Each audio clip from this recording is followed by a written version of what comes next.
नमस्कार दोस्तों, मैं अनिल चौधरी एक बार फिर आप सभी का स्वागत करता हूं आपके अपने YouTube चैनल एजुकेशन गुरुजी राजस्थान में। दोस्तों, कल हमने 11th क्लास सरस्वती पब्लिकेशन की बुक है फिजिकल एजुकेशन की, उसके 11th क्लास के ऑब्जेक्टिव क्वेश्चंस किए थे। 10 यूनिट्स के 10 यूनिट्स के ऑब्जेक्टिव क्वेश्चंस किए थे। आज हम उसी किताब के 12वीं कक्षा के 10 यूनिट के ऑब्जेक्टिव क्वेश्चंस करने वाले हैं। ठीक है, तो अगर आप इस चैनल पर नए हैं तो इस चैनल को अभी अभी सब्सक्राइब कर दीजिए जल्दी से, क्योंकि एजुकेशन से रिलेटेड सभी प्रकार के वीडियोस आपको इस चैनल पर देखने को मिलेंगे। ठीक है, तो चलिए शुरू करते हैं। पहले यूनिट का पहला प्रश्न, 12th class physical education Saraswati publication. ठीक है, तो पहला प्रश्न है, यदि एक सिंगल लीग टूर्नामेंट में 8 टीमें भाग ले रही हैं तो कुल कितने मैच आयोजित होंगे? तो ये पूछ रहे हैं सिंगल लीग टूर्नामेंट के बारे में। ठीक है, सिंगल लीग टूर्नामेंट में 8 टीमें हैं, तो इसका क्या ज्ञात करना है? कुल मैचों की कितने मैच हो रहे हैं। तो इसका सूत्र ये रहा, ये देखिए यहाँ पे n कोष्टक n-1 कोष्टक बंद बटा 2। ठीक है, 8 हमारे पास में टीमें हैं, यहाँ पे कोष्टक बंद कर दिया, 8-1। ठीक है, अब बटा 2 कर देना है। ठीक है, तो इसके अंदर क्या करना है? अब 56 हो गए, 8 7 56, ये इधर 56 आ गया, ये बटा 2। अब बटा 2 करने पर कितने आ जाएंगे? इसका सही उत्तर हो जाएगा 56 में 2 का भाग देने पर 28। तो कुल कितने मैच आयोजित होंगे? 28 मैच आयोजित होंगे। अगला प्रश्न है, यदि एक नॉकआउट टूर्नामेंट में 29 टीमें भाग ले रही हैं तो कितनी बाइस दी जाएंगी? आप सभी जानते हैं कि 4 8 16 32 64, अगर इनमें कोई संख्या होती है तो आपको कोई भी बाई नहीं देनी है। लेकिन अगर इनसे कम होती है या ज्यादा होती है, जैसे मान लीजिए अगर 8 से कम है, जैसे 15 है, 16 से कम है, यानी 16 से कम यानी 15 टीमें हैं, तो 16 में से 15 को हम घटा देंगे तो कितनी बाई देनी होगी? 1 बाई देनी होगी। लेकिन 16 से ऊपर कोई भी टीम जाते ही फिर किस में से घटाना है? 32 में से घटाना है। तो यहाँ पे 29 टीमें हैं, तो हमको किस में से घटाना है? 32 में से घटाना है। 32 में से घटाने पर 29 में कितनी बाइस दी जाएगी? 29 टीमों में 3 बाइस दी जाएगी। ठीक है, तो इसका सही उत्तर क्या है? 3। अगला प्रश्न है, उस टूर्नामेंट का नाम बताइए जिसमें एक टीम प्रत्येक टीम के साथ खेलती है। सभी जानते हैं लीग टूर्नामेंट में एक दूसरे के साथ खेला जाता है। अगला प्रश्न देखते हैं, यदि एक नॉकआउट टूर्नामेंट में 17 टीमें भाग ले रही हैं तो कितनी बाइस दी जाएंगी? देख लीजिए, 16 से ज्यादा टीमें हैं तो 32 में से घटाना है। 32 में से 17 घटाएंगे तो कितनी बाइस मिलेगी? 15 बाइस दी जाएंगी। अगला प्रश्न है, विषम संख्या की टीमों के लिए लीग टूर्नामेंट में मैचों की संख्या की गणना का फॉर्मूला क्या है? ये देखिए, मैंने ऊपर बताया था आपको, वही फॉर्मूला वापस से आ गया है, n कोष्टक n-1 बटा 2। ठीक है, लीग टूर्नामेंट की बात है। सिंगल लीग टूर्नामेंट के अंदर अगर आपको मैचों की संख्या ज्ञात करनी है तो इस सूत्र का प्रयोग करना होगा। ठीक है, अगला प्रश्न है, एक शिक्षण संस्थान की 4 दीवारी के बाहर आयोजित की जाने वाली प्रतियोगिता को कहा जाता है? क्या कहा जाता है? एक्स्ट्रा म्यूरल कहा जाता है। बिल्कुल, एक्स्ट्रा म्यूरल कहा जाता है। अगर संस्थान के 4 दीवारी के बाहर हो रही है तो उसको एक्स्ट्रा म्यूरल बोलेंगे, और अगर संस्थान की 4 दीवारी के अंदर अगर हो रही है तो इंट्रा म्यूरल कहा जाएगा। ठीक है, ध्यान रखना, अगर संस्थान की 4 दीवारी के बाहर अगर कोई भी प्रतियोगिता आयोजित हो रही है तो वो एक्स्ट्रा म्यूरल प्रतियोगिता कहलाएगी, और अगर संस्थान की 4 दीवारी के अंदर हो रही है तो वो इंट्राम्यूरल कहलाएगी। ठीक है, अगला प्रश्न है, लीग टूर्नामेंट को किस नाम से जाना जाता है? और दूसरा नाम क्या है? राउंड रॉबिन के नाम से जाना जाता है। ठीक है, अगला प्रश्न है, टूर्नामेंट के अन्य प्रकारों की अपेक्षा कौन सा टूर्नामेंट कम खर्चीला होता है? सब जानते हैं नॉकआउट टूर्नामेंट कम खर्चीला होता है, क्योंकि इसके अंदर टीम को हारते ही क्या कर दिया जाता है? बाहर निकाल दिया जाता है। एक भी मैच अगर आप हारते हो तो आप बाहर हो जाते हो। इससे ज्यादा मैच नहीं होते हैं, क्योंकि टीमें जल्दी से जल्दी इसमें आउट होती रहती है, इसलिए यह कम खर्चीला होता है। अगला प्रश्न देखते हैं, अगला प्रश्न कौन सा है? 9वां प्रश्न है, यदि एक डबल लीग टूर्नामेंट में 9 टीमें भाग ले रही हैं तो मैचों की संख्या कितनी है? डबल लीग टूर्नामेंट आ गया है, 9 टीमें हैं इसके अंदर, डबल लीग टूर्नामेंट की बात कर रहे हैं, तो इसका आपको मैं एक वो दे देता हूं फॉर्मूला। इसका फॉर्मूला है ये। ठीक है, ये फॉर्मूला है इसका। ठीक है, इसमें बटा 2 कुछ नहीं लगेगा, सिर्फ यही फॉर्मूला है। इसके तहत आप कुल मैचों की संख्या ज्ञात कर सकते हो डबल लीग टूर्नामेंट की। ठीक है, तो देख लीजिए, n कोष्टक n-1 कोष्टक बंद, यही इसका क्या है? फॉर्मूला है। ठीक है, अब इसके अंदर हम देख लेते हैं, 9 टीमें हैं हमारे पास। ये देखिए, यहां पे मैंने ये पूरा का पूरा सॉल्व करके रख रखा है। ठीक है, ये देखिए, ठीक है, 9 कोष्टक 9 माइनस 1 कोष्टक बंद। तो अब इसको सोल्व करेंगे तो 9 में से 1 गया तो 8 बच गया, तो 9 इंटू 8 कर देंगे। ठीक है, अब कितने हो गए 72। तो कुल कितने मैच खेले जाएंगे डबल टूर्नामेंट में? 9 टीमों के अंदर 72 मैच खेले जाएंगे। अगला प्रश्न है, निम्नलिखित गतिविधियों या क्रियाओं में से कौन सी क्रिया लयात्मक क्रियाओं से संबंधित नहीं है? तो नहीं है रोलर स्केटिंग। ठीक है, लेजियम, मांसपेशी और लोक नृत्य किससे संबंधित है? लयात्मक क्रियाओं से संबंधित है, लेकिन रोलर स्केटिंग इनसे संबंधित नहीं है। अगला प्रश्न है 11वां, एक अकेला बुरा प्रदर्शन एक अच्छी टीम को टूर्नामेंट से बाहर कर देता है। यह कथन किसके लिए सही है? नॉकआउट टूर्नामेंट के लिए, क्योंकि एक अकेला बुरा प्रदर्शन करते ही आप एक ही मैच में बाहर हो जाओगे। वो कौन सा टूर्नामेंट है? Knockout tournament. ठीक है, अगला प्रश्न है 21 टीमों के एक नॉकआउट टूर्नामेंट में प्रथम राउंड में कितने मैच खेले जाएंगे? इसके लिए आपको 21 टीमों का फिक्सचर सेट करना होगा, लेकिन मैं आपको आंसर बता देता हूं। 5 मैच खेले जाएंगे पहले राउंड के अंदर 21 टीमों के अंदर नॉकआउट टूर्नामेंट में। ठीक है, अगला प्रश्न है 34 टीमों के एक नॉकआउट टूर्नामेंट में कुल कितने मैच खेले जाएंगे? तो मैंने आपको बता रखा है कि नॉकआउट टूर्नामेंट के अंदर अगर आपको टीमें दे रखी है और कुल मैचों की संख्या पूछ रहा है तो आपको n-1 कर देना है। सीधा सीधा आपका उत्तर आ जाएगा। n मतलब नंबर ऑफ टीम्स। कितनी टीम है? 34 है। 34 माइनस 1 कितनी आ जाएगी? कितने मैच खेले जाएंगे 34 टीमों के अंदर? 33 मैच खेले जाएंगे। ठीक है, अगला प्रश्न है इंट्रामुरल प्रतियोगिताओं का प्राथमिक लक्ष्य क्या होता है? इसका प्राथमिक लक्ष्य पूछा जा रहा है विद्यार्थियों को सामूहिक भागीदारी का अवसर प्रदान करना, अंतर विद्यालय प्रतियोगिता में भागीदारी करना, इंट्रा स्कूल प्रतियोगिता प्रदान करना। तो ये सभी इसके क्या है? प्राथमिक लक्ष्य हैं। अगला प्रश्न है चौथी बाई किसको दी जाती है? तो चौथी बाई हमेशा ऊपरी अर्ध की अंतिम टीम को दी जाती है। ठीक है, 2 अर्ध होते हैं, ऊपरी अर्ध और निम्न अर्ध, यानी अपर हाफ और लोअर हाफ। ठीक है, तो अपर हाफ की जो लास्ट टीम होती है उसको चौथी बाई दी जाती है और पहली बाई दी जाती है लोअर हाफ की लास्ट टीम को। ठीक है, अगला प्रश्न देखते हैं 16वां प्रश्न है बाई क्या है? बाई क्या है भाई? एक टीम को प्रारंभिक राउंड में न खेलने का लाभ दिया जाता है, यानी पहले राउंड के अंदर एक टीम को क्या दे दिया जाता है? बाई दे दी जाती है, यानी आप बिना खेले मैच जीत जाते हो। ठीक है, अब अगला जो यूनिट है उसके बारे में बात करते हैं। दूसरी यूनिट 12वीं कक्षा फिजिकल एजुकेशन सरस्वती पब्लिकेशन, दूसरी यूनिट, पहला प्रश्न, आहार के किस तत्व या घटक में नाइट्रोजन पाई जाती है? तो वो पाई जाती है आपके प्रोटीन के अंदर। अगला प्रश्न है प्रोटीन का मुख्य स्रोत क्या है? मछली, मीट व अंडे। ठीक है, अगला प्रश्न है निम्नलिखित में से कौन सा एक मैक्रो खनिज है? मैक्रो खनिज कौन सा है? कैल्शियम। ठीक है, अगला प्रश्न है बॉडी मास इंडेक्स। ठीक है, बॉडी मास इंडेक्स मापने के लिए प्रयोग में लाया जाता है। क्या प्रयोग में लाया जाता है? शरीर की शक्ति, शरीर की सहन क्षमता, शरीर का स्वस्थ भार या शरीर की वसा। तो इसका सही उत्तर है शरीर का स्वस्थ भार। बीएमआई का फॉर्मूला है, कल भी आया था आज भी आ गया है बीएमआई का फॉर्मूला। ठीक है, अगला प्रश्न है सिवाय किसके, यानी ये खाली स्थान है, किसके निम्नलिखित सभी मैक्रो पोषक तत्व हैं? किसके सिवाय सभी मैक्रो पोषक तत्व हैं? तो विटामिन के सिवा सभी क्या है? मैक्रो पोषक तत्व हैं। अगला प्रश्न है विश्व स्वास्थ्य संगठन के अनुसार बीएमआई की सामान्य रेंज होती है, वो होती है 18.5 से 24.9। अगला प्रश्न है निम्नलिखित में से कौन सा माइक्रो खनिज में शामिल नहीं किया जाता है? वो नहीं किया जाता है पूछ रहे हैं, तो पोटेशियम नहीं किया जाता है। ठीक है, अगला प्रश्न है 9वां प्रश्न, किस विटामिन को एस्कॉर्बिक एसिड कहा जाता है? सभी जानते हैं विटामिन सी को एस्कॉर्बिक एसिड कहा जाता है। इसकी कमी से, अगर विटामिन सी की कमी है तो स्कर्वी रोग भी हो जाएगा आपके, अगर हो है तो। ठीक है, अगला प्रश्न देखते हैं। अगला प्रश्न, अरे आ ही गया क्या? प्रश्न ही आ गया। 10वां प्रश्न है विटामिन सी के कारण कौन सी बीमारी होती है? बिल्कुल स्कर्वी हो जाएगी। अगला प्रश्न है आहार के निम्नलिखित तत्वों में से किस तत्व में कार्बन, ऑक्सीजन व हाइड्रोजन का प्रतिशत क्रमशः 76, 12, 12 है?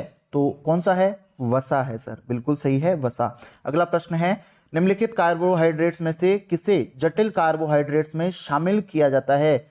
ग्लूकोज, सेल्यूलोज, फ्रक्टोज या लैक्टोज? तो इसका सही उत्तर है सेल्यूलोज। ठीक है, अगला प्रश्न है निम्नलिखित में से कौन सा मैक्रो खनिज नहीं है, पूछ रहे हैं, तो लोहा नहीं है सर, बिल्कुल।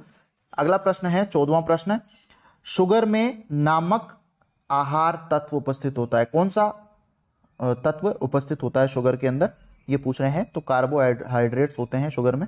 अगला प्रश्न देखते हैं 15वां प्रश्न है, विटामिन सी का मुख्य स्रोत क्या है, अमरूद है सर, सब जानते हैं, नींबू, अमरूद, आंवला, ये सभी विटामिन सी के मुख्य स्रोत माने जाते हैं। अगला प्रश्न कौन सा है, 16वां प्रश्न, ठीक है, इसके अंदर 16वां प्रश्न है, तो इसमें मिलान करना है। मिलान करने के लिए आपको क के अंदर एक में पहला ऊर्जा देने वाला कार्बोहाइड्रेट्स हो गए, पहले में पहला, दूसरे के अंदर क्या है, बॉडी बिल्डिंग, तो बॉडी बिल्डिंग आपके प्रोटीन से बनती है, बिल्कुल, और तीसरे में क्या है, रक्षात्मक यानी विटामिन्स, ठीक है, फाइबर अगला हो गया सेल्यूलोज, ठीक है, तो ये किस में आ रहे हैं, इसमें नहीं आ रहे, इसमें नहीं आ रहे, ग के अंदर, इसका सही उत्तर क्या है, ग, ठीक है। अगला प्रश्न देखते हैं, अगला प्रश्न नहीं है शायद, अगला यूनिट हम देखते हैं, ठीक है, अगली यूनिट के बारे में बात करते हैं, तीसरी यूनिट, 12वीं कक्षा और physical education, Saraswati publication, NCERT syllabus के ऊपर आधारित, ठीक है। तो अध्याय नंबर 3 यानी यूनिट नंबर 3 का पहला प्रश्न है, पीठ दर्द से बचाव के लिए निम्नलिखित में से किस आसन का अभ्यास करना चाहिए, शलभासन का अभ्यास आपको करना चाहिए, बिल्कुल। अगला प्रश्न है, कौन सी बीमारी में रोगी को श्वास लेने में परेशानी होती है, सब जानते हैं, अस्थमा, बिल्कुल ही खतरनाक बीमारी है, आप ज्यादा दौड़ नहीं सकते, भागते ही आपके श्वास भरने लग जाता है बहुत ज्यादा, तो ये बहुत खतरनाक बीमारी है। अगला प्रश्न है, निम्नलिखित रोगों का संबंधित कारणों से मिलान कीजिए, यानी किस वजह से कौन सा रोग होता है वो देखते हैं। तो पहला मधुमेह इंसुलिन की वजह से होता है, उच्च रक्तदाब तो रक्त दबाव की वजह से हो जाता है, और अस्थमा किसकी वजह से होता है, श्वसन संबंधी समस्याओं के कारण, मोटापा, अत्यधिक वसा। अगला प्रश्न है, तो इसका सही उत्तर ये है, ये कर लीजिएगा टिक। अगला प्रश्न है चौथा प्रश्न क्या कह रहा है, भोजन लेने के तुरंत उपरांत निम्नलिखित आसनों में से कौन सा आसन किया जा सकता है, सुखासन, बिल्कुल सही है, घुटने मोड़ के बैठना, ठीक है। अगला प्रश्न है, निम्नलिखित में से आसनों में से कौन से आसन का प्रयोग मोटापे से बचाव व उपचार के लिए किया जाता है, तो कौन सा आसन है भाई साहब, ताड़ासन है, बिल्कुल सही है। अगला प्रश्न है, स्थिर सुखम आसनम, सही तरीके से बैठना ही क्या है, जो आपको सुख दे सके, सही रूप से बैठना ही क्या है, आसन है। तो ये किसने कहा है, बिल्कुल पतंजलि सर ने कहा है, पतंजलि जी ने कहा है, ठीक है। अगला प्रश्न है, उच्च रक्तचाप से बचाव व उपचार के लिए निम्नलिखित आसनों में से किसका प्रयोग करना चाहिए, कौन सा प्रयोग करना चाहिए सर, शवासन करना चाहिए, बिल्कुल सही है। सामान्य रक्तचाप को बनाए रखने के लिए कौन सा आसन आवश्यक है, वो भी शवासन है, बिल्कुल लेट जाना चाहिए आपको, उच्च रक्तचाप आपका कम हो जाएगा, सामान्य रक्तचाप को बनाए रखने के लिए भी यही करना है, ठीक है। गोमुखासन, चक्रासन और मत्स्यासन किस रोग के उपचार में सहायक हैं, तो वो हैं आपके अस्थमा। अगर आपको अस्थमा है तो ये 3 आपको आसन करने हैं, गोमुखासन, चक्रासन और मत्स्यासन, ठीक है। जल्दी जल्दी बोलने में थोड़ा दिक्कत आ जाती है बोलने में, ठीक है। अगला प्रश्न देखते हैं, 10वां प्रश्न है, निम्नलिखित आसनों में से मोटापे के उपचार के लिए कौन से आसन का प्रयोग नहीं किया जाता है, तो नहीं किया जाता है, भुजंगासन नहीं किया जाता है। अगला प्रश्न है, मोटापे के लिए एक संभव कारण हो सकता है, कौन सा है, वंशानुक्रम और अत्यधिक भोजन, बिल्कुल क और ख। अगला प्रश्न देखते हैं, 12वां प्रश्न क्या, 12वां नहीं 11 ही प्रश्न है। अब अगला जो अध्याय है, अगली जो यूनिट है वो कौन सी है, चौथी यूनिट है। चौथी यूनिट का पहला प्रश्न हम देखते हैं, पहला प्रश्न क्या कह रहा है, पहला प्रश्न कह रहा है, किस प्रकार की असमर्थता में एक व्यक्ति की गतिशीलता या दक्षता प्रभावित होती है, बौद्धिक असमर्थता, शारीरिक असमर्थता, ज्ञानात्मक या ज्ञानी संबंधी असमर्थता, या इनमें से कोई नहीं। तो इसका सही उत्तर है शारीरिक असमर्थता, ठीक है, व्यक्ति की गतिशीलता या दक्षता प्रभावित होती है। अगला प्रश्न है, एसपीडी का अर्थ क्या है, एसपीडी का अर्थ पूछा जा रहा है, संवेदी प्रसंस्करण विकार, ठीक है। अगला प्रश्न है, एडीएचडी का अर्थ क्या है, automatic deficit hyper activity disorder, बिल्कुल नहीं है। Attention deficit hyper activity disorder, बिल्कुल यही इसका सही उत्तर है, इसका अर्थ यही है। एडीएचडी का अर्थ है अवधान संबंधी ये विकार है जिसके अंदर आपका ध्यान केंद्रित नहीं होता है। अगला प्रश्न देखते हैं, चौथा प्रश्न है, किस प्रकार के विकार में मस्तिष्क को जानकारी प्राप्त करने व प्रतिक्रिया करने में परेशानी होती है जो इंद्रियों के माध्यम से आती है? तो वो कौन सा विकार है? वो विकार है आपके एसपीडी। इसका फुल फॉर्म भी आपको बता देता हूं, सेंसरी प्रोसेस डिसऑर्डर। एसपीडी का फुल फॉर्म है सेंसरी प्रोसेस डिसऑर्डर। इसके अंदर आपको मस्तिष्क को जानकारी प्राप्त व प्रतिक्रिया करने में परेशानी होती है अगर आपको ये विकार है तो। ठीक है, अगला प्रश्न है कौन सा? पांचवा। ठीक है, पांचवा प्रश्न है निम्नलिखित में से कौन सा लक्षण ज्ञानात्मक या ज्ञानी संबंधी असमर्थता का है? पहले का उत्तर नहीं बताया का मैंने, चौथे का बता दिया। एसपीडी, एसपीडी ये रहा वाला। ठीक है, और पांचवा प्रश्न देखिए, निम्नलिखित में से कौन सा लक्षण ज्ञानात्मक या ज्ञान संबंधी असमर्थता का है? तो इसमें से लक्षण आपको बताना है। तो पठन असमर्थता, अति सक्रियता या स्मरण शक्ति विकार, तो ये सभी हैं। अगला प्रश्न है निम्नलिखित में से किस प्रकार के विकार में व्यक्ति दूसरे की आंखों में संपर्क को टालता है तथा अकेला रहना पसंद करता है? छठे का क्या है? ASD। इसमें ASD कहां है भाई? ये रहा ASD। इसकी फुल फॉर्म, ASD की फुल फॉर्म आप लिख लेना, ऑटिज्म स्पेक्ट्रम डिसऑर्डर, इसको बोलते हैं ऑटिज्म स्पेक्ट्रम डिसऑर्डर। ठीक है, ASD। अगला प्रश्न है सातवां, किस विकार में व्यक्ति उसी गतिविधि या क्रिया को बार बार करता है? कौन सा विकार है जिसमें एक व्यक्ति एक ही क्रिया को बार बार करेगा? तो वो है OCD।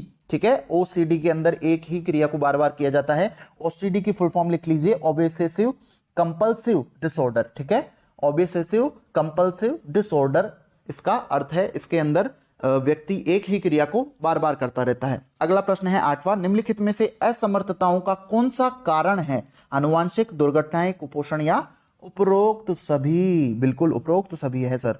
अगला प्रश्न कौन सा है? नवा प्रश्न है। नवा प्रश्न देखते हैं। नवा प्रश्न में क्या है? कौन सा विकार इंद्रिय बोध शक्ति जैसे छूने, देखने, श्वास लेने या चलने फिरने को प्रभावित कर सकता है? तो नवे के अंदर उत्तर है एसपीडी, जो कि मैंने आपको पहले प्रश्न बता दिया था, सेंसरी प्रोसेस डिसऑर्डर, एसपीडी। ठीक है, कहां है? एसपीडी, ये रहा। अगला प्रश्न है 10वां प्रश्न। किस प्रकार, अरे ये कौन सा नवे में लगाना है? ये तो एसपीडी ये रहा। ठीक है, नवे का है एसपीडी।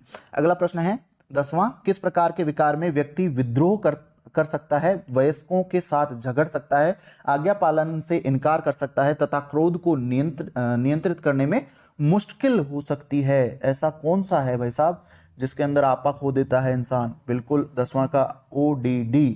ठीक है, ODD कहां है सर? ये रहा ODD। इसकी फुल फॉर्म भी लिख लेना, oppositional defect disorder. Oppositional defect disorder इसका मतलब है।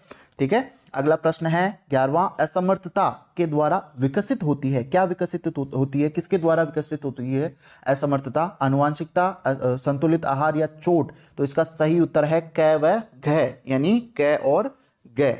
आनुवांशिकता और चोट के कारण असमर्थता विकसित हो जाती है। ठीक है, अगला प्रश्न देखते हैं। कौन सा प्रश्न है? 12वां प्रश्न।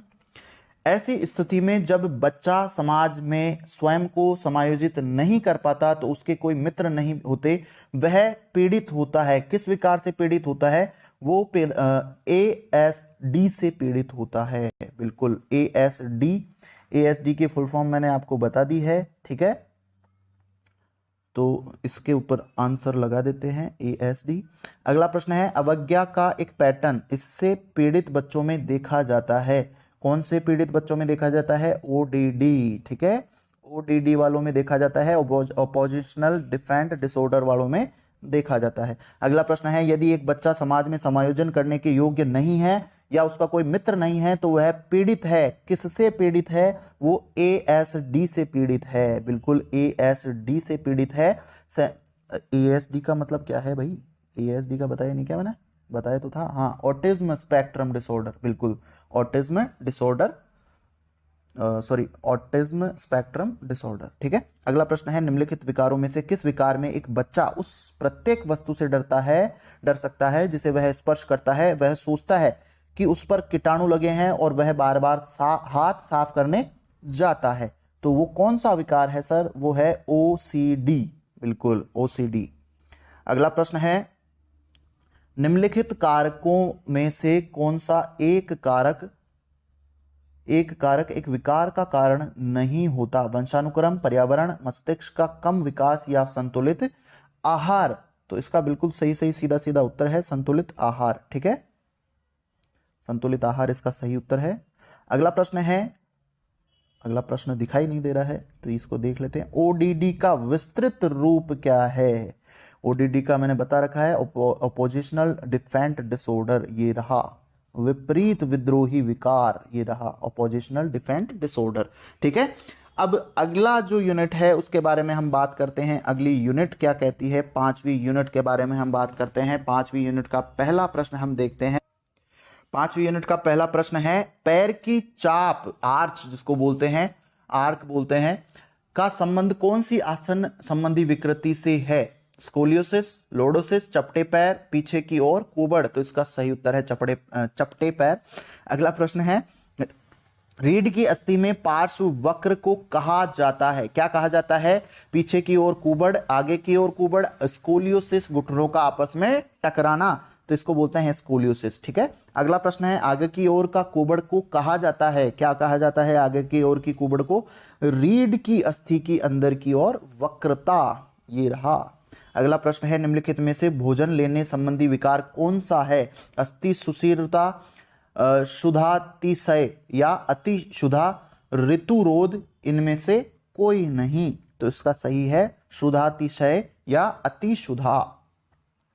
अगला प्रश्न देखते हैं, 5वां प्रश्न, सूक्ष्म गामक विकास इसमें शामिल होता है? बैठने में, खड़े रहने में, पैदल चलने में या एक बॉल को पकड़ने में? तो इसका सही उत्तर है एक बॉल को पकड़ने में। ठीक है, एक बॉल को पकड़ने में। ठीक है, अगला प्रश्न है छठा प्रश्न है, घुटनों के आपस में टकराने के सुधार के लिए निम्नलिखित में से कौन सा सुधारात्मक व्यायाम लाभदायक होता है? घुड़सवारी, बिल्कुल। घुड़सवारी अगर आप करोगे तो आपके ये जो घुटने टकराते हैं ना आपस में, ये नहीं बंद हो जाएंगे बिल्कुल। अगला प्रश्न है 7वां प्रश्न, धनुषाकार टांगों में होता है घुटनों के बीच में अधिक अंतर, पैर का समतल तलुआ, घुटनों का आपस में टकराना, दोनों टांगों का अंदर की ओर मुड़ना। तो 7वें का सही उत्तर है घुटनों के बीच में अधिक अंतर। अगला प्रश्न है, कौन सी आसन संबंधी विकृति में टखनों के बीच का अंतर घटता जाता है? धनुषाकार टांगे, घुटनों का आपस में टकराना, चपटे पैर, इनमें से कोई नहीं। तो 8वें का है घुटनों का आपस में टकराना। ठीक है, अगला प्रश्न 9वां प्रश्न देखते हैं कौन सा है, क्या कह रहा है 9वां प्रश्न, प्रारंभ से बाद के चरणों में मानव विकास के सही अनुक्रमिक अवस्था की पहचान करिए। तो यह है इसका बिल्कुल सही उत्तर, मैं आपको बता देता हूं। सबसे पहले शैशवावस्था आती है, फिर बाल्यावस्था आती है, फिर किशोरावस्था आती है, उसके बाद में क्या आता है? प्रौढ़ावस्था, यानी जिसको हम युवावस्था भी कहते हैं। अभी जिस अवस्था में हम हैं, किशोरावस्था को पार करने के बाद, यानी टीन एज को पार करने के बाद जो अवस्था आती है वो प्रौढ़ावस्था कहलाती है, जिसमें अभी हम सभी उपस्थित हैं। ठीक है, अगला प्रश्न है 10वां प्रश्न, पेंटिंग व पकड़ने की गतिविधियां या क्रियाएं उदाहरण है किसका? स्थूल गामक कौशल विकास, स्थूल गामक कौशल विकास, सूक्ष्म गामक कौशल विकास, संवेदी कौशल विकास या उपरोक्त सभी। तो इसका सही उत्तर क्या है? सूक्ष्म गामक कौशल विकास। ठीक है, अगला प्रश्न है 11वां, कौन से ओलंपिक्स में महिलाओं की कोई भागीदारी नहीं थी? ये पूछ रहे हैं, बहुत अच्छा प्रश्न है। 1896 के अंदर कोई भागीदारी नहीं थी, क्योंकि 1900 से शुरू हुआ है उनका। तो अगला प्रश्न देखते हैं 12वां प्रश्न, क्या है 12वां प्रश्न, निम्नलिखित कारकों में से कौन सा कारक बच्चों के गामक विकास को प्रभावित करता है? पोषक, जैविक कारक, पर्यावरणीय कारक या उपरोक्त सभी। तो इसका सही उत्तर उपरोक्त सभी होगा, बिल्कुल। अगला प्रश्न है 13वां प्रश्न। 13वां प्रश्न देखते हैं क्या है, 13 से 19 वर्ष के बीच की आयु को कहा जाता है? हे भगवान, ऐसे ऐसे प्रश्न अगर एग्जाम में तो आ गए ना, तो मैं कह रहा हूं कोई लेवल नहीं है। 13 से 19 वर्ष की आयु को कौन नहीं बता पाएगा? ये प्रश्न बिल्कुल सही उत्तर है किशोरावस्था। अगला प्रश्न है, स्कोलियोसिस एक आसन संबंधी विकार संबंधित है, किससे संबंधित है भाई? टांग, पैर, रीढ़ की हड्डी या हाथ? स्कोलियोसिस कहाँ होता है? आप सभी जानते हैं रीढ़ की हड्डी में होता है। अगला प्रश्न है, रजू दर्शन से आप क्या समझते हैं? महिलाओं में मासिक धर्म का अंत हो जाना, महिलाओं में मासिक धर्म का शुरू हो जाना, गर्भावस्था का समय या गर्भावस्था की शुरुआत, तो इसका सही उत्तर है मासिक धर्म का शुरू होना, महिलाओं में मासिक धर्म का शुरू होना। ठीक है, अब अगली जो यूनिट है वो देखते हैं कौन सी है, छठी यूनिट। बिल्कुल छठी यूनिट हम देखने वाले हैं। पहला प्रश्न हम देखते हैं, क्या है पहला प्रश्न, बोरो परीक्षण में लड़कियों व लड़कों के लिए मेडिसिन बॉल के क्रमशः भार क्या है, 1 व 3 किलोग्राम, 1 व 3 किलोग्राम कहां है, ये रहा। ठीक है, अगला प्रश्न है रॉकपोर्ट परीक्षण को मापने के लिए प्रयोग में लाया जाता है शक्ति, सहन क्षमता, गति या एजिलिटी, तो इसका सही उत्तर है सहन क्षमता। अगला प्रश्न है सिट एंड रीच परीक्षण का प्रयोग मापने के लिए किया जाता है गामक पुष्टि, सहन क्षमता, गति या लचक, तो इसका सही उत्तर है लचक, बिल्कुल सही है। अगला प्रश्न है चौथा प्रश्न है हार्वर्ड स्टेप टेस्ट को मापने के लिए प्रयोग किया जाता है हृदय वाहिका पुष्टि। ठीक है, अगला प्रश्न है पांचवा प्रश्न है बैरो 3 मदों वाले परीक्षण में निम्नलिखित परीक्षणों में से किसे शामिल नहीं किया जाता, तो शटल रन को शामिल नहीं किया जाता। अगला प्रश्न है हार्वर्ड स्टेप टेस्ट में लड़कों द्वारा प्रयोग किए जाने वाले बॉक्स की ऊंचाई 20 इंच होती है, लचक मापने के लिए सिट एंड रीच। ठीक है, अगला प्रश्न देखते हैं, अगर होगा तो है, खैर बिल्कुल है। 8वां प्रश्न है एजिलिटी मापने के लिए कौन से परीक्षण का प्रयोग किया जाता है, एजिलिटी मापने के लिए कौन सा परीक्षण किया जाता है, जिगजैग रन। अगला प्रश्न है हार्वर्ड स्टेप टेस्ट का प्रयोग मापने के लिए किया जाता है टांग की शक्ति, हृदय वाहिका क्षमता, समन्वय या गति, ये तो पहले भी आ गया था प्रश्न, तो इसका सही उत्तर मैंने पहले भी बता दिया था। अगला प्रश्न है रॉकपोर्ट एक मील परीक्षण का प्रयोग मापने के लिए किया जाता है किसका, हृदय वाहिका पुष्टि, वरिष्ठ नागरिकों की पुष्टि, प्राणाधार क्षमता या मांसपेशीय शक्ति, तो इसका सही उत्तर है हृदय वाहिका पुष्टि। ठीक है, अगला प्रश्न है निम्नलिखित का मिलान कीजिए, तो मिलान करना है भैया, तो पहले के अंदर 600 मीटर दौड़, रिकली एंड जोन्स परीक्षण ये लीजिए, और जिगजैग रन किसके अंदर आएगा, सामान्य गामक पुष्टि परीक्षण, ये रहा। अगला प्रश्न है अगला हार्वर्ड स्टेप टेस्ट, तो ये आ जाएगा हृदय वाहिकाओं के लिए 6 मिनट चाल गामक पुष्टि परीक्षण। ठीक है, तो इसका सही उत्तर क्या हो रहा है, ये रहा, बिल्कुल सही है ख। पहले में, अरे ये तो गलत कर दिया मैंने, बिल्कुल ये नहीं होगा, ये है इसका उत्तर। ठीक है, पहले के अंदर घ आएगा गामक पुष्टि, दूसरी के अंदर आएगा क, जिगजैग सामान्य में आएगा, तीसरा किस में आएगा, हार्वर्ड स्टेप टेस्ट आ जाएगा आपके घ में, और ये आ जाएगा इसके अंदर। ठीक है, यही किया था मैंने पहले भी शायद। ठीक है, चलो यही है इसका उत्तर। अगला प्रश्न है, अरे यार क्या हो रहा है, ये गलत है क्या, समझ से बाहर हो रहा है, 1 मिनट वापस कर लेते हैं इसको। इसका उत्तर ये है, ध्यान रखना, पहला है किसके अंदर, ग के अंदर, ये रहा ग, दूसरा है किसके अंदर, क के अंदर, तो ये रहा क, तीसरा है हार्वर्ड स्टेप टेस्ट, ये है घ के अंदर, तो ये रहा घ, और ये है ख के अंदर, ये है। ठीक है, इसका उत्तर ये हो गया। ठीक है, अगला है मिलान, इसका 600 मीटर, इसके अंदर घ आ जाएगा एरोबिक क्षमता, सिट एंड रीच ये आ जाएगा लचक के लिए, अब पुशअप्स आ जाएंगे किसके लिए, पुशअप्स आ जाएंगे आपके ऊपरी मांसपेशीय शक्ति के लिए, शटल रन आ जाएगी एजिलिटी के लिए। ठीक है, तो इसका भी ख ही हो जाएगा। ठीक है, ख इसका उत्तर हो जाएगा। अगला प्रश्न है 13वां प्रश्न क्या कह रहा है, पार्शियल कर्ल अप टेस्ट का प्रयोग मापने के लिए किया जाता है, क्या मापा जाता है, उदरीय शक्ति मापी जाती है। ठीक है, सॉरी उदरीय शक्ति। अगला प्रश्न है एथलीट्स की गति के द्वारा मापी जाती है, किसके द्वारा मापी जाती है, तो वो 50 मीटर डैश के द्वारा। ठीक है, अब अगली जो यूनिट है वो देखते हैं 7वीं यूनिट का पहला प्रश्न देखते हैं, क्या कह रहा है पहला प्रश्न है सहन क्षमता किस शरीर क्रियात्मक कारक द्वारा निर्धारित की जाती है, एरोबिक क्षमता, जोड़ों की बनावट, लचक या पिछली चोट, तो इसका सही उत्तर है एरोबिक क्षमता। अब इसमें मिलान करना है, तो मिलान के अंदर आपको करना है गति किसके अंदर आ जाएगी, घ के अंदर आ जाएगी, विस्फोटक शक्ति गति। ठीक है, बिल्कुल गति विस्फोटक शक्ति के अंदर आ जाएगी। फिर आ जाएगा दूसरा किस में आ जाएगा, मांसपेशी आकार, शक्ति किस में आ जाएगी, मांसपेशी आकार में आ जाएगी। तीसरा ख में आ जाएगा, ख एरोबिक क्षमता, और ये लास्ट का लचक वाला किस में आ जाएगा, लचक वाला इसके अंदर आ जाएगा। ठीक है, तो इसका सही उत्तर है कै। ठीक है, अगला प्रश्न है कार्डियक आउटपुट क्या है। कार्डियक आउटपुट क्या है, प्रति मिनट हृदय द्वारा पंप किया गया रक्त। अगला प्रश्न देखते हैं, चौथा प्रश्न, निम्नलिखित में से कौन सा अस्थिभंग का प्रकार नहीं है।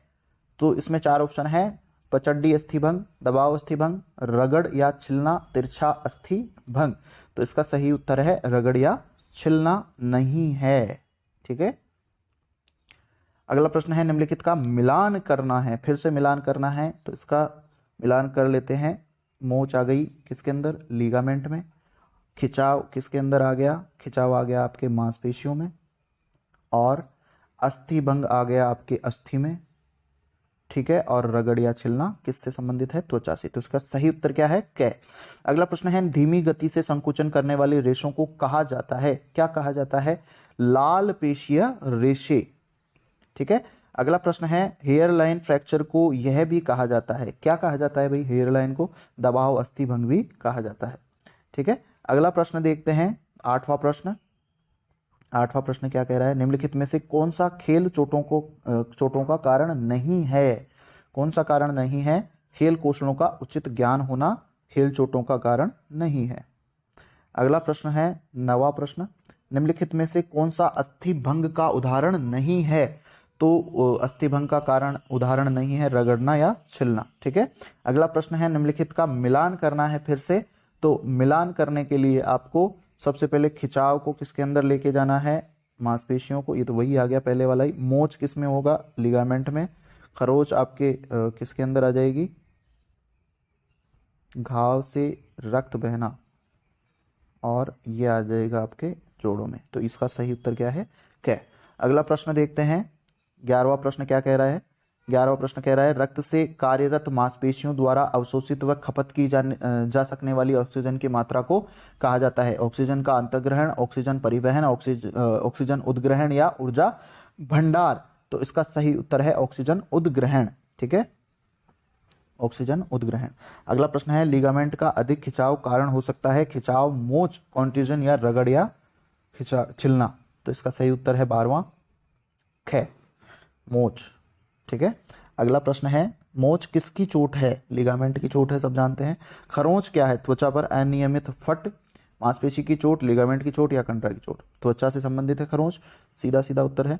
अगला प्रश्न है, 15वां, गति का निर्धारण करने वाला कारक क्या है, विस्फोटक शक्ति, शरीर का भार, मांसपेशी संरचना या क या ख।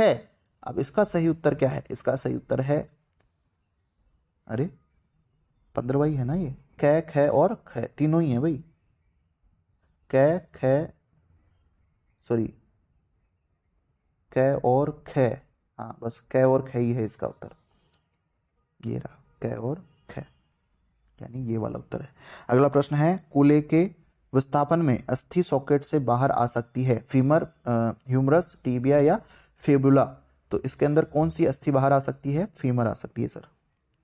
ठीक है, कूल्हे से जुड़ी होती है फीमर।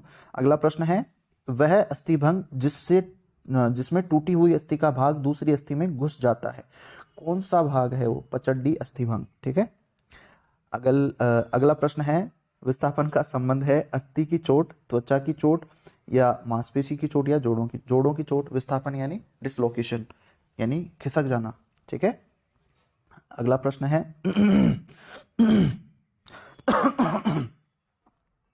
गले में खराश, किच दूर करो। ठीक है, अभी अगला प्रश्न देखते हैं। 19वां प्रश्न क्या है, निम्नलिखित में से मांसपेशियों का कौन सा कार्य है, ऑक्सीजन को ग्रहण करना, ऑक्सीजन परिवहन, संरचना एवं सहारा, रक्त का दबाव बढ़ाना। तो इसका सही उत्तर है संरचना एवं सहारा देना। ठीक है, मांसपेशियों का कार्य क्या है, संरचना एवं सहारा देना। अगला प्रश्न है, अगला जो यूनिट है वो है 8वीं यूनिट। 8वीं यूनिट के प्रश्न देखते हैं क्या है। पहला ही क्या है, मिलान करना है, पहले में ही क्या मिलान करना है वो भी देख लेते हैं। ठीक है, तो मिलान करते हैं। इसके अंदर पहले में क्या आ जाएगा, पहले के अंदर फ्लैक्शन के अंदर कोण का कम होना, बिल्कुल सही है, कोण का कम होना। ठीक है, और दूसरे के अंदर क्या आ जाएगा, एक्सटेंशन, कोण का बढ़ना। ठीक है, फ्लैक्शन का मतलब कोण का कम होना, दो हड्डियों के बीच में कोण का कम होना, और एक्सटेंशन का मतलब दो हड्डियों के बीच में कोण का बढ़ना। ठीक है, अब तो आप देख लेना, मैंने वीडियो बना रखा है, उन सभी के डिस्क्रिप्शन में आपको लिंक दे दूंगा, वहां पे देख लेना। और इसके बाद में क्या है, अबडक्शन। तो अबडक्शन किस में आ जाएगा, ख के अंदर, शरीर की मध्य रेखा से दूर ले जाना, और एडक्शन हो गया शरीर की मध्य रेखा से पास लाना। ठीक है, तो इसका सही उत्तर क्या है, घ ऑप्शन। ठीक है, अगला प्रश्न है, कोहनी का मुड़ना क्या है। कोहनी का मुड़ना क्या है, तो कोहनी का मुड़ना तो आप सभी जानते हैं फ्लैक्शन कहलाता है। ठीक है, फ्लैक्शन कहाँ गया, ये रहा। अगला प्रश्न है, जब हमारा हाथ शरीर की मध्य रेखा से दूर हो जाता है तो यह क्या है। ये तो मैंने अभी बता दिया आपको, अबडक्शन हो गया, दूर ले जाना, और पास लाना एडक्शन हो जाता है। ठीक है, अगला प्रश्न है, चौथा प्रश्न क्या है, चौथा प्रश्न है, जब हम लंबी कूद में टेक ऑफ लेते हैं तो गति का कौन सा नियम लागू होता है। टेक ऑफ लेने पर गति का तीसरा नियम लागू होता है इसके अंदर। ठीक है, गति का तीसरा नियम। पोल वोल्ट में टेक ऑफ के दौरान न्यूटन का कौन सा गति का नियम लागू होता है। पोल वोल्ट की बात कर रहे हैं, प्रतिक्रिया का नियम। ठीक है, क्रिया प्रतिक्रिया का नियम होता है, वो लागू होता है। अगला प्रश्न है, घर्षण एक वस्तु की गति कार्य करता है की दिशा में के लंबवत के विरुद्ध या 45 डिग्री के कोण पर। तो इसका सही उत्तर है वस्तु की गति के विरुद्ध कार्य करता है। घर्षण क्या करता है, वस्तु की गति के विरुद्ध कार्य करता है। ठीक है, अगला प्रश्न है सातवां, गेंद व गड्ढा जोड़ में कौन सी गति संभव है। रोटेशन, फ्लैक्शन, एक्सटेंशन या उपरोक्त सभी। बिल्कुल उपरोक्त सभी हो जाएगा। गेंद यानी बॉल एंड सॉकेट, गेंद व गड्ढा जो कि कंधे और कूल्हे में पाया जाता है। अगला प्रश्न है आठवां प्रश्न, तैराकी में पानी के विरुद्ध जोर लगाना या धकेलना के नियम का उदाहरण है। गुरुत्वाकर्षण, जड़त्व, प्रतिक्रिया या त्वरण। तो इसका सही उत्तर है प्रतिक्रिया। ठीक है, अगला प्रश्न है, वह शक्ति जो वस्तुओं के बीच सापेक्ष गति का विरोध करती है उसे कहा जाता है। क्या कहा जाता है भाई, उसको कहा जाता है घर्षण बल कहा जाता है। ठीक है, घर्षण बल। बास्केटबॉल में ट्रिबलिंग करना उदाहरण है। जड़ता का नियम, गुरुत्वाकर्षण का नियम, त्वरण के नियम या प्रतिक्रिया का नियम। तो इसका सही उत्तर क्या है, इसका सही उत्तर है प्रतिक्रिया का नियम। अगला प्रश्न है, अरे अगला प्रश्न नहीं है, अगला सिर्फ यूनिट है। नवी यूनिट देखते हैं क्या है ये नवी यूनिट में। नवी यूनिट के प्रश्न देखते हैं, तो पहला प्रश्न क्या है नवी यूनिट का वो देखते हैं। पहला प्रश्न है, एंडोमॉर्फिक, मीजोमॉर्फिक और एक्टोमॉर्फिक के प्रकार हैं। क्या प्रकार हैं ये, व्यक्तित्व के प्रकार हैं। बिल्कुल सही है। व्यवहारिक होना, कल्पनाशील होना, एक नए विचार की ओर अनेक रुचियां होना आदि विशेषताएं में शामिल है। किसमें शामिल है, खुलापन, ईमानदारी या कर्तव्यनिष्ठता, सहमतता या बहिर्मुखता। तो यह है खुलापन। ठीक है, अगला प्रश्न है, आंतरिक अभिप्रेरणा का स्रोत है अध्यापक, परिवार, स्वयं या सहोदर। तो स्वयं आ गया इसके अंदर। अगला प्रश्न देखते हैं चौथा प्रश्न क्या कहता है, ऊर्जावान होना, सामाजिक होना, बातूनी होना, मित्रतापूर्ण होना आदि विशेषताएं से संबंधित है। खुलापन, सहमतता, मनोविक्षुब्धता, बहिर्मुखता। तो इसका सही उत्तर है बहिर्मुखता। ठीक है, अगला प्रश्न है, बहिर्मुखी, अंतर्मुखी व उभयमुखी जैसी विशेषताएं के द्वारा दी गई है। किसके द्वारा दी गई है, जुंग, शेल्डन, वुडवर्थ या सेज। तो ये किसके द्वारा दी गई है, जुंग के द्वारा दी गई है। अगला प्रश्न है, व्यायाम के कार्यक्रम लोगों की भागीदारी को बढ़ाने के लिए जिन विधियों का प्रयोग किया जाता है उन्हें भी कहा जाता है तकनीकी, युक्तियां या रणनीति, प्रशिक्षण या कौशल। तो इसका सही उत्तर है युक्तियां या रणनीति। अगला प्रश्न है, मिलान करने वाला। मिलान कर लेते हैं, क्या मिलान करना है आपको। अब वो मिलान करना है वो है सहमतता किसके अंदर आ जाएगी, दयालु और मित्रतापूर्ण। और खुलापन किसके अंदर आ जाएगा, कल्पनाशील व व्यवहारिक। ठीक है, और बहिर्मुखता किसके अंदर आ जाएगी, ऊर्जावान व बातूनी में। ठीक है, और मनोविक्षुब्धता किसके अंदर आ जाएगी, भावनात्मक स्थिरता के अंदर। तो इसका सही उत्तर है ख। अगला प्रश्न देखते हैं क्या है। अगला प्रश्न कौन सा है ना, आठवां प्रश्न है ना। ऐसे व्यक्ति जो भावनात्मक रूप से अस्थिर तथा नकारात्मक भावनाओं वाले होते हैं वे किसके अंतर्गत आते हैं, सहमतता, मनोविक्षुब्धता, खुलापन या ईमानदारी। या सीधा सीधा उत्तर है इसका मनोविक्षुब्धता। ठीक है, अब अगला प्रश्न हम देखते हैं कौन सा है।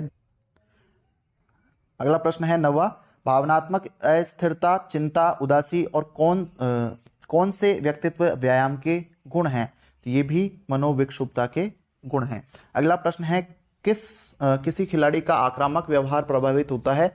टीम के साथ भावनात्मक लगाव या पहचान, रणनीति की काबिलियत, लक्ष्य के निर्धारित दिशा निर्देश के कारण, या उपरोक्त सभी? तो ये सभी हैं, उपरोक्त सभी। अगला प्रश्न है संघर्ष करने का प्रेरण या अभिप्रेरणा कहलाती है? ये किसने कहा? सेंज, एल्डरमैन, शेल्डन या कैटल? तो ये कहा सेज ने। ठीक है।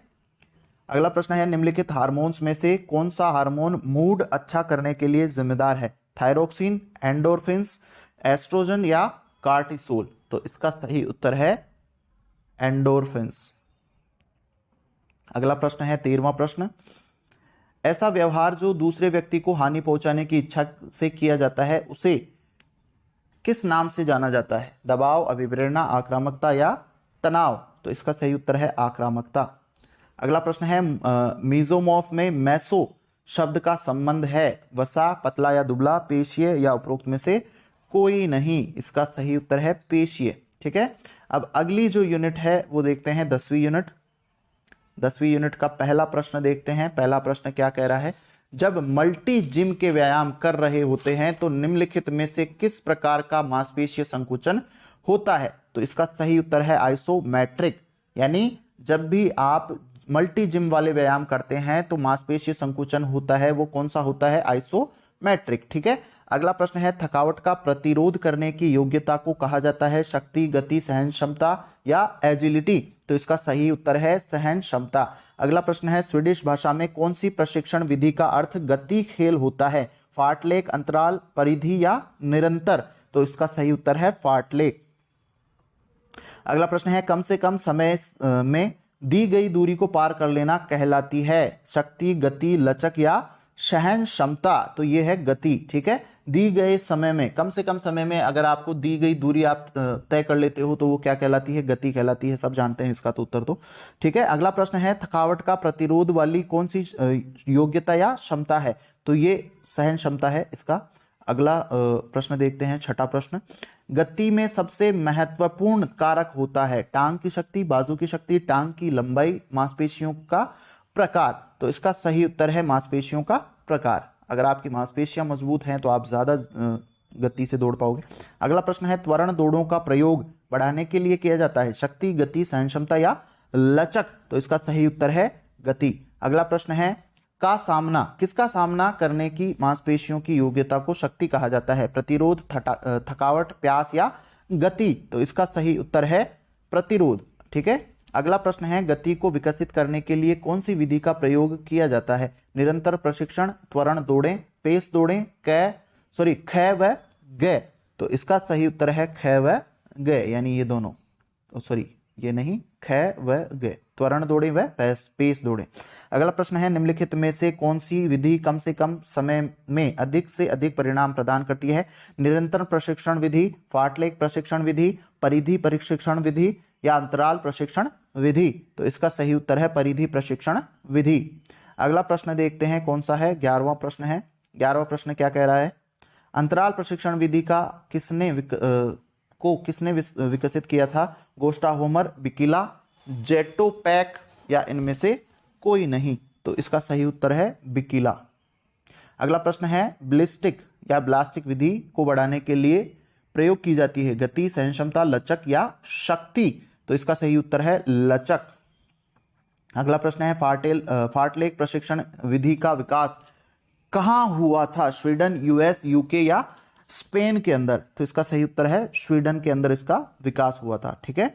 अगला प्रश्न देखते हैं 14वां प्रश्न, यदि मांसपेशीय अनुबंध तथा शक्ति उत्पन्न करने के लिए अपनी लंबाई बढ़ती है तो संकुचन का प्रकार है? आइसोटोनिक, आइसोमेट्रिक, आइसोकाइनेटिक या इनमें से कोई नहीं? तो इसका सही उत्तर है आइसोटोनिक। ठीक है, आइसोटोनिक। अगला प्रश्न है अंतराल प्रशिक्षण का प्रयोग को विकसित करने के लिए किया जाता है? लचक, एजिलिटी, सहन क्षमता या गति? तो इसका सही उत्तर है गति। अगला प्रश्न है थकावट के विरुद्ध प्रतिरोध क्षमता को कहा जाता है? शक्ति, गति, सहन क्षमता या एजिलिटी? तो इसका सही उत्तर है सहन क्षमता। अगला प्रश्न है, स्थिर अवस्था में अधिकतम गति प्राप्त करने की योग्यता को क्या कहा जाता है? तो वो कहा जाता है त्वरण योग्यता। अगला प्रश्न है, निम्नलिखित में से कौन सी प्रशिक्षण विधि सहन क्षमता को विकसित नहीं करती है? नहीं करती है पूछ रहे हैं, भार प्रशिक्षण विधि ये नहीं करती है, सहन क्षमता को विकसित नहीं करती है। अगला प्रश्न देखते हैं, लास्ट प्रश्न है, अंतिम प्रश्न है 10वीं यूनिट का। खेल गतिविधियों को पूर्णतया ठीक करने के लिए शरीर के भिन्न भिन्न हिस्सों की गतियों को जोड़ने की योग्यता को क्या कहा जाता है? संयोजन योग्यता इसको कहा जाता है। ठीक है, तो ये 10 यूनिट हमने physical education 12th class Saraswati publication के आज हमने कर लिए हैं। अगर आपको यह वीडियो पसंद आए तो ज़्यादा से ज़्यादा लाइक कीजिए, कमेंट कीजिए, अपने दोस्तों के साथ शेयर कीजिए, साथ ही चैनल को सब्सक्राइब करना ना भूलें। ठीक है, मिलते हैं अगले वीडियो में, तब तक के लिए धन्यवाद। राम राम, सत श्री अकाल, जय श्री राम।